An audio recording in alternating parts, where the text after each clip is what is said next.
My name is Alden MacDonald. I'm a certified executive chef and full-time faculty member for the Hospitality Leadership Program at Northern Michigan University. Today, I'm going to make Kachumbar for you. It is an Indian-style relish that's served alongside things like savory meats, roasted things, and you eat it in conjunction with that like a relish. And it's very, very good. And if you look up the recipe for raita, it goes really well alongside the raita that I've also done an instructional video on. So this is a compilation of different vegetables. We have some cucumber here, tomato, some red onion. You can do any kind of chili, but I have jalapeno here, some fresh cilantro. I have lemon and a little cumin, because there's lots of cumin in Indian cuisine and I love it. I am here for it. So the first thing I'm going to do is I'm going to cut this up. I want this to be a little chunkier than something else, so I'm going to cut these up in a little bit larger pieces. So the first thing I'm going to do is, this is rolling, not safe. So I want to create a flat point, and I want these bigger pieces, so I'm going to cut this baby right in half. Then I'm going to cut it in half again, make little moons. And then I want nice thin slices. And the reason I want nice thin slices for this is because I want the lemon and the cumin, the jalapeno, the onion, all of these flavors to meld together. And they're going to meld together better if we have nice thin slices. So I'm going to put that right into our bowl. This does not get cooked in any sort of way. So whenever I'm preparing something like this, I always make sure if I'm at home, my hands are very, very clean. And when I'm in the kitchen, I'm always wearing gloves. Okay, the next thing we're going to do is our tomato. Again, I want my tomato to be larger chunks for this. I want to be able to really taste all those individual vegetables and also taste them melding together. So I just cut large slices, cut it down again, and then nice large squares. Ta-da! I'm going to scoop that up, throw it in my bowl. There we go. The next thing is our onion. Okay, so personally, I'm not a big fan of large pieces of onion. So what I'm going to do is I'm actually going to shave these really, really thin. So how I'm going to shave these thin is I have a quarter of an onion. I've kept the core intact when I have this quarter of an onion because the core will actually hold the onion together while I slice it, making it easier. So if I'm going to shave really thin slices, I'm going to go here and I'm just going to shave super thin slices. And this is just because of my own personal preference. If you want the larger pieces, go for it. But I want that lemon juice and the cumin and the jalapeno to really permeate that onion, so I'm slicing it really, really thin. Okay.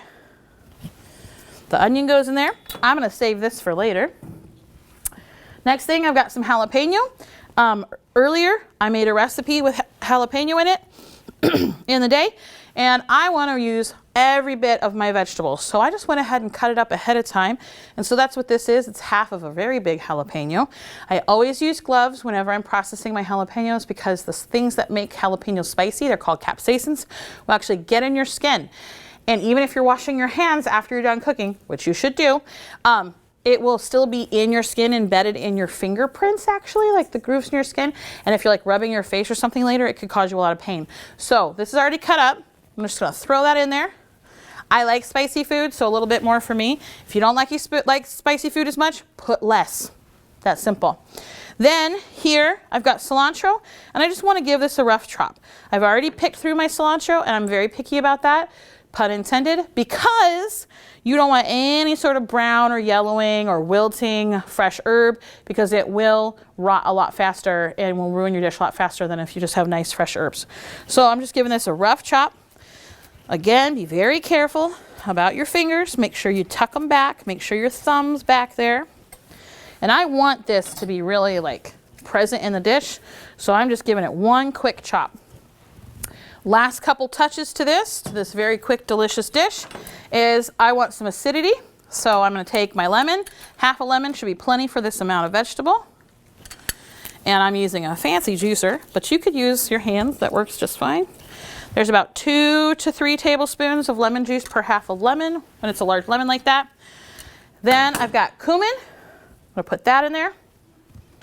And then a nice pinch of salt. Remember, salt is a flavor enhancer, and we don't have any other salts in this dish, so a good pinch is good, and some black pepper for flavor. Then I'm going to mix this up. Here's my spoon. Mix this up. And this is the type of thing that you want to mix and let set for a few hours before you serve it. Just like a coleslaw or anything else, the acidity from the lemon and all the flavors will taste better after it sits for a few hours.